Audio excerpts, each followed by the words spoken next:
نحمده ونصلي ونسلم على حبيبه الكريم بسم اللہ الرحمن الرحیم۔ خاتمہ، پہلی فصل۔ جاننا چاہیے کہ قاری مقری کے واسطے 4 علموں کا جاننا ضروری ہے۔ ایک علم تجوید، دوم علم وقف،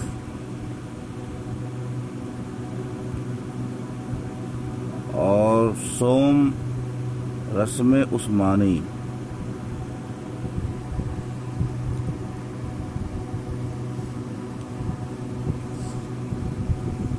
اور چوتھا علم قرات۔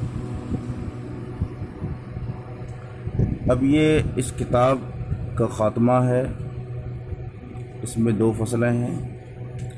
پہلی فصل کے اندر صاحب کتاب نے قرآن مجید کی رسم پر گفتگو کی ہے، اور رسم کے بعد ترتیب و جمع قرآنی پر گفتگو کی ہے۔ اس کو آپ اچھی طرح سے ذہن نشین کر لیں۔ فرماتے ہیں کہ قاری اور مقری، قاری جو قرآن مجید کو اختلاف قراءت کے ساتھ جو سبع اور عاشرہ میں پہنچتے ہیں، اختلاف قراءت کے ساتھ قرآن مجید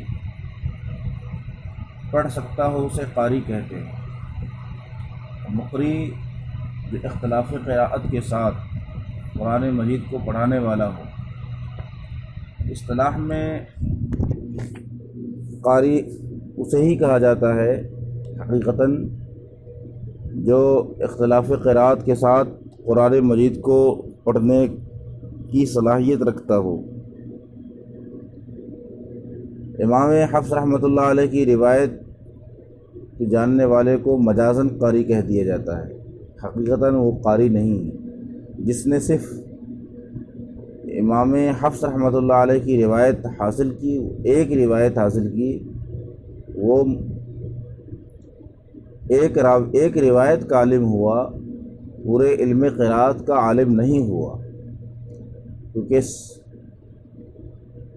قراءتیں 10 ہیں، یعنی 10 قراءتیں متواترہ ہیں، اور کم از کم 7 قراءتوں کا اسے علم ہو۔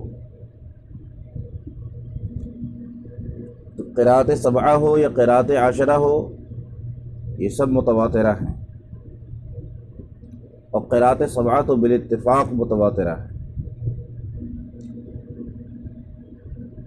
ان قراءتوں کے 7 امام ہیں، اور ان میں سے ہر ایک کے 2 راوی ہیں، تو روایتیں 14 ہو جاتی ہیں اور قراءت 7 ہے۔ امام نافع مدنی، ابن کثیر مکی، ابو عمرو بصری، ابن عامر شامی، عاصم کوفی، حمزہ کوفی، کسائی کوفی، یہ 7 امام ہیں، پھر ان کے 2 راوی، تو 14 ہو گئے۔ گویا کہ 14 روایتوں میں سے ہم صرف ایک روایت کو پڑھتے ہیں اور 13 روایتوں کو چھوڑ دیتے ہیں۔ جب 14 روایات کے ساتھ انسان کے اندر پڑھنے کا ملکہ پیدا ہو جائے، اس کا علم ہو جائے، تو اسے قاری کہا جائے گا۔ اور جب قراءت عشرہ پہنچتے ہیں تو 3 امام اور بڑھ جاتے ہیں، حضرت یعقوب الحضرمی، خلف،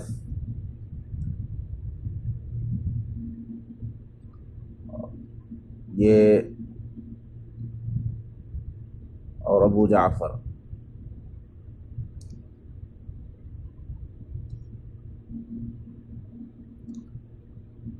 اب ہمیں کتاب میں غور کرنا ہے کہ قاری کے واسطے 4 علموں کا جاننا ضروری ہے۔ ایک علم تجوید، یعنی حروف کے مخارج اور اس کی صفات کا علم۔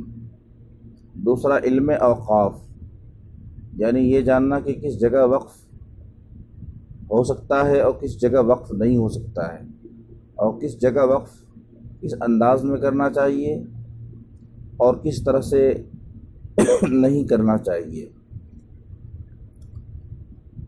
اور کہاں معنی کے اعتبار سے وقف قبیح ہے، حسن ہے،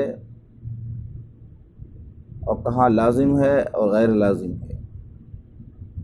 تجوید کے اکثر مسائل بیان ہو چکے ہیں، اور اوقاف جو قبیل ادا سے ہیں وہ بھی بیان کر دیے گئے ہیں، اور جو قبیل معنی سے ہیں مختصر طور سے ان کے رموز کا بھی ذکر کر دیا گیا، جو دال علی المعانی، جیسے طا وقف مطلق کی علامت ہے، جیم وقف جائز کی علامت ہے، صاد وقف مرخص کی علامت ہے۔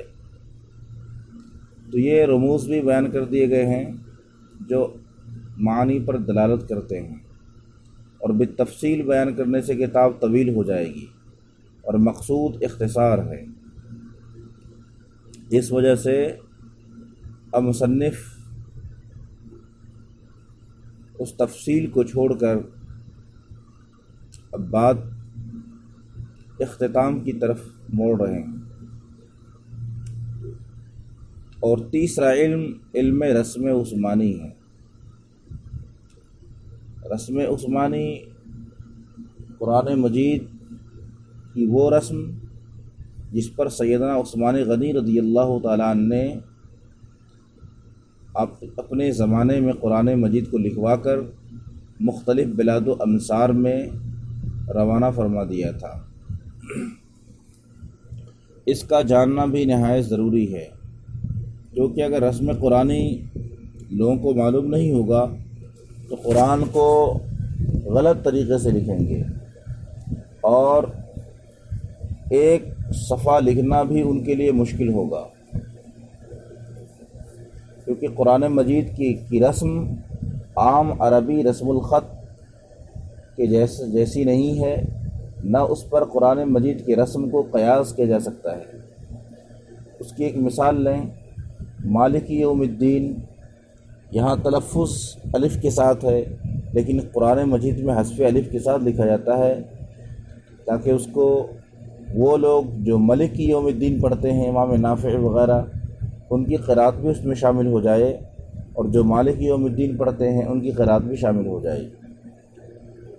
اسی طرح یخادعون اللہ والذین آمنوا وما یخدعون، امام نافع کی قرات میں یخادعون ہے، لیکن یہاں یخدعون ہی لکھا گیا ہے، اس لیے کہ اگر الف سے لکھ دیا جاتا تو یخدعون پڑھنے والوں کی قرات ساقط ہو جاتی،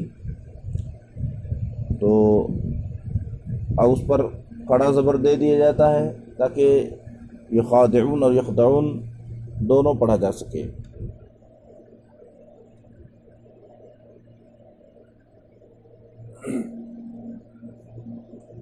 تو یہ اصل میں رمز ہے۔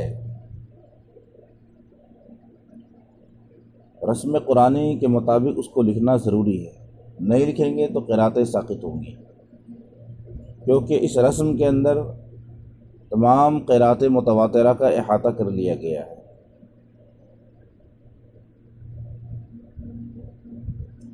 اب فرماتے ہیں مصنف، رسم عثمانی کا جاننا ضروری کیوں ہے؟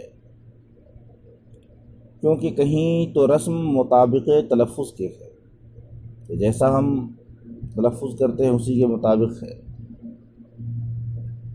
اور کہیں غیر مطابق ہے۔ اسی کو کہتے ہیں رسم قیاسی اور رسم غیر قیاسی۔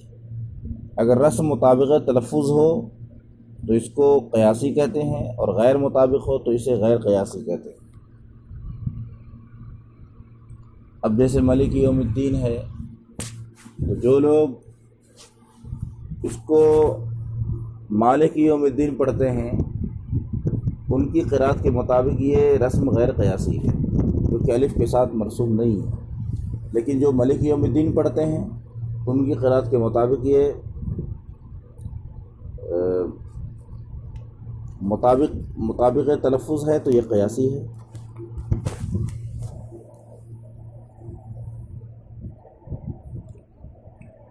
اب اگر ایسے مواقع پر جہاں مطابقت نہیں ہے وہاں لفظ کو مطابق رسم کے تلفظ کیا تو بڑی بھاری غلطی ہو جائے گی۔ مثلا رحمان بے الف کے لکھا جاتا ہے، اور بے عیدن سورہ زاریات میں 2 یاؤں کے ساتھ لکھا جاتا ہے، اور لَإِلَى اللَّهِ تُحْشَرُونَ لَأَوْضَعُوا لَأَذْبَحَنَّهُ لَأَنْتُمْ، یہ 4 کلمات وہ ہیں جن میں لام تاکید کا ہے، اور لکھنے میں لام الف ہے، یعنی لا الہ اللہ، لا الہ اللہ اگر پڑھیں گے تو معنی فاسد ہو جائے گا، اور لفظ بجائے مثبت کے منفی ہو جائے گا، جبکہ یہاں پہ لام تاکید ہے، لو دعوا لأذبحنہ لأنتم۔ ان جگہوں میں مطابقت، اگر رسم کے مطابق پڑھا جائے تو لفظ مہمل اور مثبت منفی ہو جاتا ہے، اس لیے رسم قرآنی کا جاننا ضروری ہے۔ بلکہ ہمارا تجربہ تو یہ ہے کہ جس نے رسم قرآنی کو پڑھا نہیں، اس کے لیے ایک آیت کریمہ کو صحیح رسم کے مطابق تحریر کرنا اور لکھنا یہ مشکل ہے، اور اس کے اندر بے شمار غلطیاں ہو سکتی ہیں۔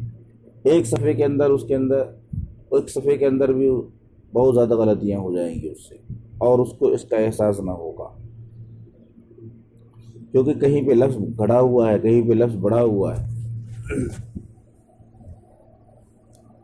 ایک اور اہم بات مصنف فرماتے ہیں کہ یہ رسم یعنی رسم قرآنی توقیفی ہے اور سماعی ہے۔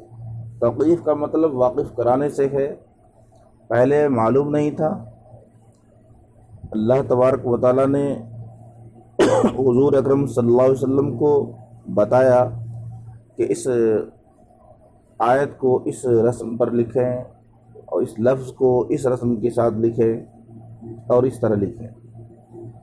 یہ سماعی ہے، قیاسی نہیں ہے، یہ قیاس کے مطابق اس کو لکھ دیا گیا ہے، اسی لیے اس کے خلاف لکھنا جائز نہیں، اس لیے کہ حضور اکرم صلی اللہ علیہ وسلم کے زمانے میں جس وقت قرآن شریف نازل ہو رہا تھا، جس وقت قرآن اترتا اسی وقت لکھ دیا جاتا تھا۔ صحابہ کرام کے پاس متفرق طور سے لکھا ہوتا تھا، اس کے بعد حضرت ابوبکر صدیق رضی اللہ تعالیٰ عنہ کے زمانے میں اکٹھا ایک جگہ جمع کیا گیا قرآن مجید کو۔ یہاں پہ میں یہ بات عرض کر دوں کہ پورا قرآن مجید کیسے جمع کیا گیا، اس کی جمع و تدوین کی تاریخ کیا ہے، تو اس کو مختصراً سماعت کریں۔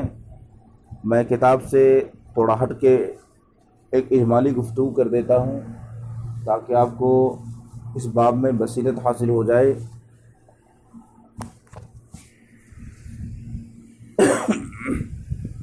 پورا قرآن مجید حضور اکرم صلی اللہ تعالیٰ علیہ وسلم ہی کے زمانے میں جمع ہو گیا تھا، لیکن یہ جمع فی الصدور تھا، مصحف واحد میں جمع نہ تھا، سینوں میں تھا، پتھروں پر تھا، چھالوں پر لکھا گیا تھا، اور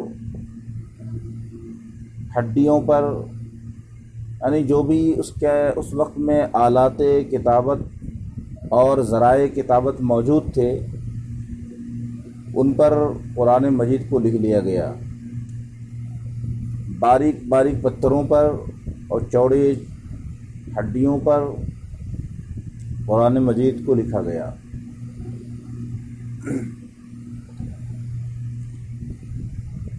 جب حضرت صدیق اکبر رضی اللہ تعالیٰ عنہ کا زمانہ آیا تو سیدنا فاروق اعظم رضی اللہ تعالیٰ عنہ نے ایک جنگ میں قراء کی بہت زیادہ شہادت ہو گئی، تو اس شہادت کے بعد جنگ یمامہ کا موقع ہے، اس جنگ میں 700 حفاظ شہید ہو گئے، تو قرآن کے ضائع ہونے کا اندیشہ ہوا کہ کہیں حفاظ کے ساتھ قرآن ضائع نہ ہو جائے، تو آپ نے سیدنا صدیق اکبر رضی اللہ تعالیٰ عنہ کو مشورہ پیش کیا کہ اے خلیفہ رسول صلی اللہ علیہ وسلم، آپ قرآن مجید کو مصحف میں جمع فرما دیں۔ سیدنا صدیق اکبر رضی اللہ تعالیٰ عنہ نے فرمایا، میں وہ کام کیسے کروں جس کو حضور صلی اللہ علیہ وسلم نے نہیں کیا ہے، مگر آپ ان کو قائل کرتے رہے یہاں تک کہ جمع قرآن کی حکمت ان کی سمجھ میں بھی آ گئی۔ پھر آپ نے سیدنا زید بن ثابت رضی اللہ تعالیٰ عنہ کو، جو شاب تھے، ایک جوان عادل ثقہ صحابی تھے جن پر کوئی تہمت نہیں تھی اور جن کا حافظہ قوی تھا اور جن کا تعلق انصار سے تھا، ان کو بلایا اور ایک بورڈ آپ نے تیار فرما دیا۔ اس بورڈ میں اور بھی حضرات تھے، لیکن اصل حضرت زید بن ثابت رضی اللہ تعالیٰ عنہ تھے۔ انہیں حکم دیا کہ آپ قرآن کو ایک مصحف میں جمع کریں، اور پھر ہر آیت کے لیے دو گواہوں کی شرط لگا دی گئی کہ جب بھی کوئی آیت لے کر آئے تو یہ شرط ہوگی کہ وہ دو گواہ بھی پیش کرے کہ یہ آیت کریمہ یا یہ سورہ حضور اکرم صلی اللہ علیہ وسلم کے سامنے لکھی گئی ہے اور میں اس کا شاہد ہوں، میرے سامنے یہ واقعہ پیش آیا۔ کافی حزم و احتیاط کا معاملہ سامنے آیا۔ حضرت سیدنا زید بن ثابت رضی اللہ تعالیٰ عنہ نے قرآن مجید کو سینوں سے اور اس کے بعد جہاں بھی متفرق مقامات پر موجود تھے ان سب سے لے کر ایک مصحف میں جمع فرما دیا۔ تو ایک مصحف میں جمع سیدنا زید بن ثابت رضی اللہ تعالی عنہ کے ذریعے سے ہو گیا اور حضرت ابو بکر صدیق رضی اللہ تعالی عنہ کے حکم سے۔ اب سوال یہاں یہ پیدا ہوتا ہے کہ بڑے بڑے اجلہ اور جلیل القدر صحابہ موجود تھے، مولائے کائنات موجود تھے، حضرت فاروق اعظم موجود تھے جو خود حافظ قرآن تھے، حضرت عثمان غنی موجود تھے، حضرت ابی بن کعب موجود تھے۔ ان تمام اجلہ صحابہ اور حضرت عبداللہ بن مسعود تھے۔ ان کو چھوڑ کر اس اہم کام کی ذمہ داری حضرت زید بن ثابت رضی اللہ تعالیٰ عنہ کو کیوں سونپی گئی؟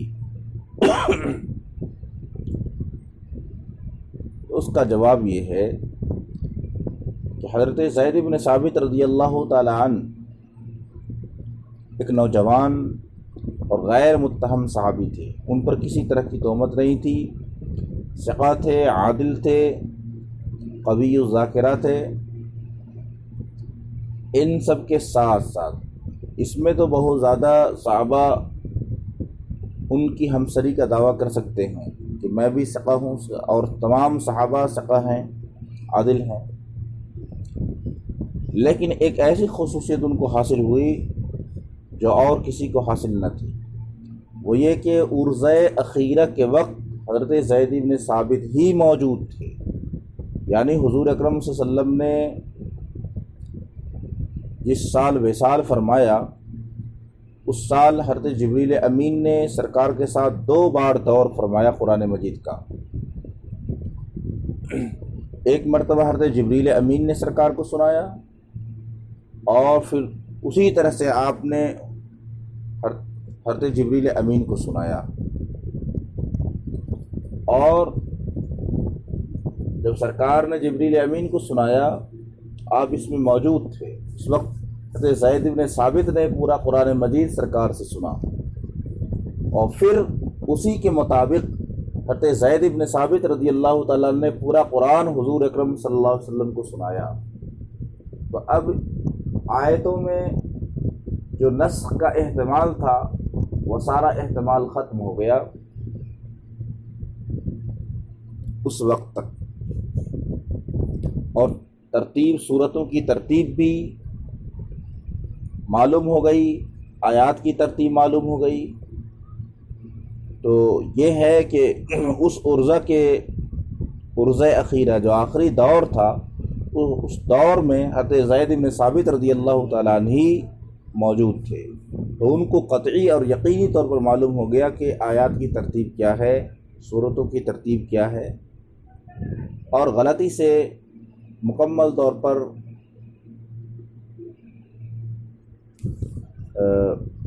یہ کہیے کہ غلطی کا امکان ہی ختم ہو گیا۔ اسی وجہ سے ان کا انتخاب کیا گیا۔ تو پہلی بار تدوین قرآن جو ہوئی وہ حضرت حضور اکرم صلی اللہ علیہ وسلم کے زمانے میں، دوسری بار تدوین قرآن سیدنا صدیق رضی اللہ تعالیٰ عنہ کے زمانے میں، اور تیسری بار سیدنا عثمان غنی رضی اللہ تعالیٰ عنہ کے زمانے میں ہوا۔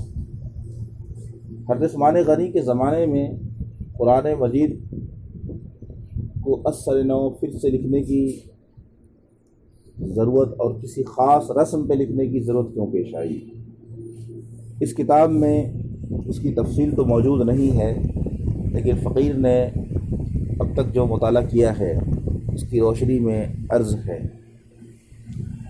کہ سیدنا صدیق اکبر رضی اللہ تعالیٰ عنہ کی قرات میں جمع قرآن میں اور سیدنا عثمان غنی کے جمع قرآن میں ایک فرق ہے۔ وہ فرق یہ ہے کہ خلیفہ اول امام المتقین سیدنا صدیق اکبر رضی اللہ تعالیٰ عنہ نے تمام قراءتوں پر قرآن کو جمع کر دیا تھا، تمام قراءت متواترہ کے ساتھ قرآن کو جمع کر دیا تھا۔ اگر ایک مقام پر کئی قراءتیں ہیں تو وہ تمام قراءتیں وہاں پر لکھ دی گئی۔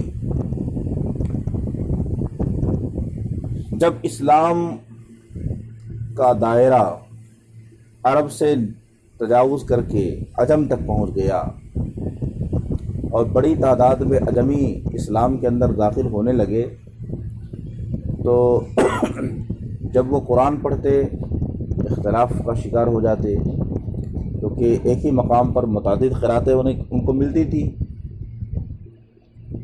بسا اوقات یہ اختلاف صحابہ میں بھی ناگزیر ہو جاتا، ایک صحابی دوسرے صحابی سے اختلاف کرتے، ادھر اجمیوں کے لیے قرآن کی تلاوت مشکل ہو رہی تھی، ادھر صحابہ میں آپس میں اختلاف کب ہو جاتا، حتیٰ کہ نوبت قتال تک پہنچ جاتی۔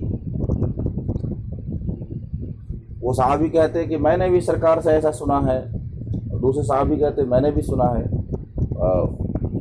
اس کی اختلاف کی وجہ یہ ہے، اس کو بھی آپ سمجھ لیں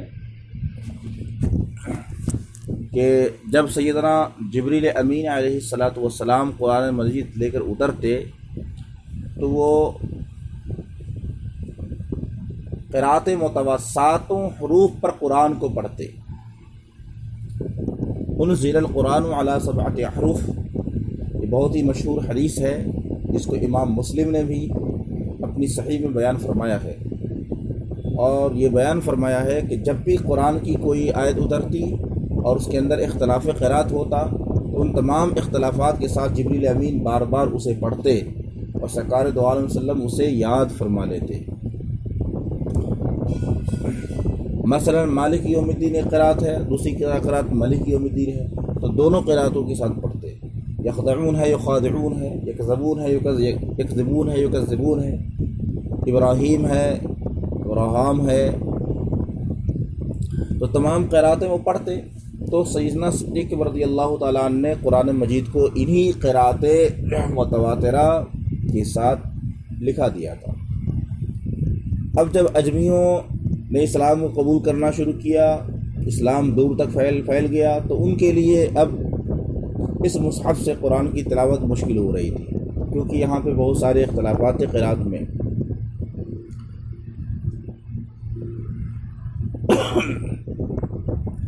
حتیٰ کہ یہ اختلاف صحابہ کرام کے درمیان بھی کبھی کبھی شدت اختیار کر جاتا۔ سیدنا عثمان غنی رضی اللہ تعالیٰ عنہ کا زمانہ آیا تو بعض صحابہ کی یہ رائے ہوئی کہ قرآن مجید کو ایک قرات پر جمع کر دیا جائے تاکہ اس کی تلاوت آسان ہو۔ تو حضرت عثمان غنی رضی اللہ تعالیٰ عنہ نے پھر زید بن ثابت رضی اللہ تعالیٰ عنہ ہی کو حکم دیا کہ آپ اس کام کو انجام دیں اور ایک کونسل تیار کی گئی جس میں 12-13 ذی القدر حفاظ صحابہ کو شامل کیا گیا، اور ان سب کی موجودگی میں تدوین قرآن کا کام عمل میں آیا۔ تو اب اس کے لیے جو رسم اختیار کی گئی قرآن مجید لکھنے کے لیے، وہ رسم ایسی تھی جو ان تمام قراءات اور وجوہ کی متحمل تھی، قراءات مختلفہ کو حاوی تھی اور اس کو شامل تھی۔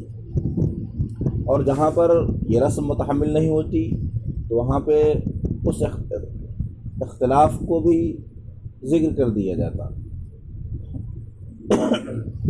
اشاروں میں۔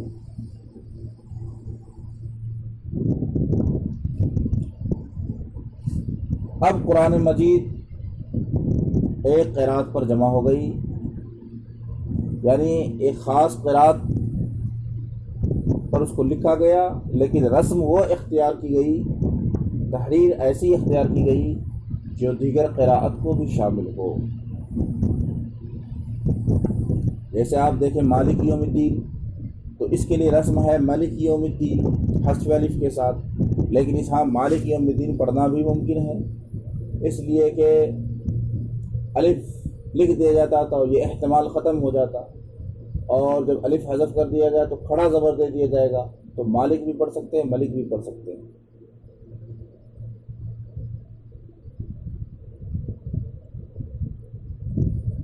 یہ اصل وجہ ہے۔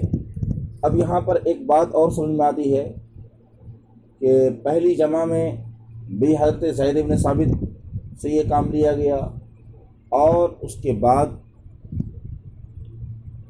جب تقریباً 15 سالوں کے بعد یا 20-25 سال کے بعد، عہد رسالت سے 20-25 سال کے بعد پھر ضرورت پیش آئی تو یہ کام سیدنا عثمان غنی رضی اللہ تعالی عنہ نے حضرت زید بن ثابت ہی سے لیا۔ یہاں پر ایک حکمت مجھے جو نظر آ رہی ہے کہ نگاہ نبوت یہ دیکھ رہی تھی کہ حضرت سیدنا زید بن ثابت رضی اللہ تعالی عنہ حضرت عثمان غنی رضی اللہ تعالی عنہ کے عہد تک باحیات رہیں گے۔ جب قرآن مجید کی تدوین کا واقعہ پیش آئے گا، عرضہ اخیرہ کے وقت وہی موجود تھے، سیدنا صدیق رضی اللہ تعالیٰ عنہ نے ان سے ہی یہ کام لیا، اور حضرت عثمان غنی نے بھی ان سے یہ کام لیا۔ اس کے اندر بہت ساری حکمتیں پوشیدہ ہیں کہ آپ کو اس وقت تک باحیات رہنا تھا جب تک یہ کام نہ ہو جائے، اس وجہ سے شروع سے ہی آپ کو اس کام کے لیے منتخب کر لیا گیا۔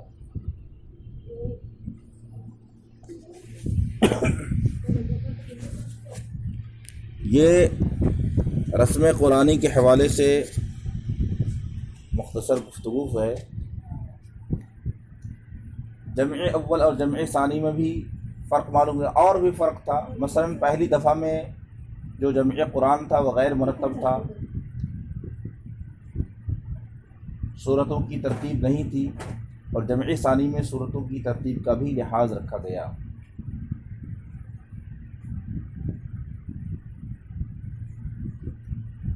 حضرت زید بن ثابت کاتب وحی بھی تھے اور عرضہ اخیرہ کے مشاہد بھی، اور اسی عرضہ کے موافق جناب رسول صلی اللہ علیہ وسلم کو قرآن سنایا تھا،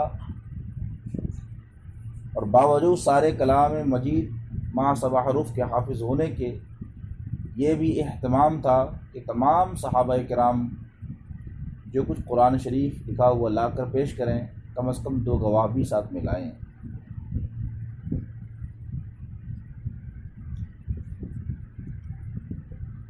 بعض ائمہ اہل رسم اس کے قائل ہیں کہ یہ رسم عثمانی حضرت رسول اللہ صلی اللہ علیہ وسلم کے امر اور املا سے ثابت ہے، اور یہی بات درست ہے۔ اس طرح پر یہ قرآن شریف با جماعت صحابہ کرام اس رسم خاص پر غیر معرب غیر منقط لکھا گیا، یعنی اس پر اعراب نہیں تھا، اس پر نقطے نہیں تھے، اس کے بعد قرآن شریف میں آسانی کی غرض سے اعراب اور نقطے بھی لکھ دیے گئے۔ یہ قرن ثانی میں ہوا جب خلیل بن احمد نحوی بصری استاذی سیبویہ کا زمانہ آیا۔ اس کے بعد قرآن مجید میں اعراب اور نقطے بھی لگے۔ اب معلوم ہوا کہ یہ رسم توقیفی ہے، ورنہ جس طرح ائمہ دین نے اعراب اور نقطے آسانی کے لیے دیے ہیں، ایسا ہی وہ رسم غیر قیاسی کو قیاسی بنا دیتے، لیکن انہوں نے رسم غیر قیاسی کو قیاسی نہ بنایا بلکہ اسی کے مطابق رہنے دیا۔ اور یہ بات بعید از قیاس ہے کہ سیدنا صدیق اکبر یا حضرت عثمان غنی اور تمام صحابہ اس غیر مطابق اور زوائد کو دیکھتے پھر اس کی اصلاح نہ فرماتے۔ خاص طور پر قرآن شریف میں اسی واسطے جمیع خلفاء، صحابہ، تابعین، تبع تابعین، ائمہ اربعہ وغیرہم نے اس رسم کو تسلیم کیا ہے اور اس کے خلاف کو جائز نہیں رکھا۔